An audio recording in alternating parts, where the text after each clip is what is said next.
What's the best way to follow up an episode about Ray's aunts? How about with Egon's uncle?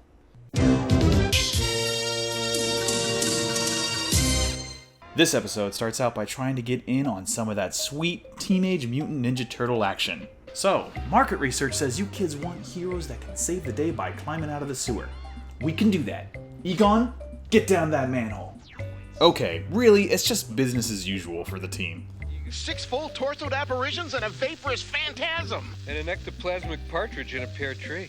It's a busy day, but still, this episode's a little less about ghost busting and more about family. About Egon's uncle, who's, a real scientist. Look what Egon did. He caught 5 free-floating, full-torsoed apparitions single-handedly. Nonsense. I don't believe in this ghost-busting business. Yep, this guy is your classic doubter trope. He's here to make the main characters question what they do and to shake up the status quo. He's also a second Dr. Spangler, which sets up this great joke. Dr. Venkman, Dr. Spangler, Dr. Spangler, Dr. Stans, Dr. Zedmore, Dr. Spangler. But I'm not a... Shh, I'm on a roll. Poor Winston. You'll be a doctor someday. The problem here is pretty predictable. Egon's uncle simply doesn't believe in ghosts, and he thinks the mind of the Ghostbusters has better things to do than play exterminator to New York's imaginary friends. Remember when you promised that if I ever needed you, you'd help? Well, I need you now to help run my new research lab. Unconvinced that ghostbusting is a thing that exists, despite New York's history of Sumerian destruction demons and that one time the Statue of Liberty walked down Fifth Avenue, Dr. Spangler convinces Egon to give up the world of ghostbusting to go work in a lab somewhere in the Midwest. At first, the team kind of sadly lets him go, but when they run into a group of poltergeists at Central Park they don't know how to deal with, they hatch a plan to get him back. But before we get to that, I want to pull back and look at that poltergeist hunt. It's my favorite part of the episode. It's a quiet, jolly moment with Ray as he teaches Winston and Peter about the behavior of poltergeists. The thing about poltergeists you have to remember is they have a childlike sense of humor. What do you mean, Ray?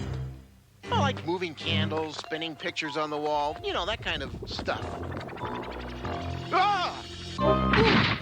That's it. It's just a fun little technobabble moment about ghost behavior. I love it. Moving on. The Ghostbusters decide they simply can't solve this case without Egon, so they fly out to the Midwest to fetch him. And he's not too happy in his new position. Feeding rats and mice wasn't what I expected, Uncle Cyrus. Don't worry, my boy. Soon you'll be running them through mazes. Isn't that exciting? Yes, very. Somehow they convince Uncle Spangler to come back to New York, even though it's 1,500 miles away, so he can watch Egon bust poltergeists. Unfortunately, Dr. Spangler just refuses to go with them on the trip.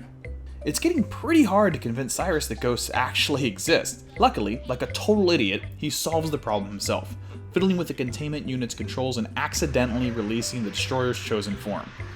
That's right, the Stay Puft Marshmallow Man. It's the Stay Puft Marshmallow Man.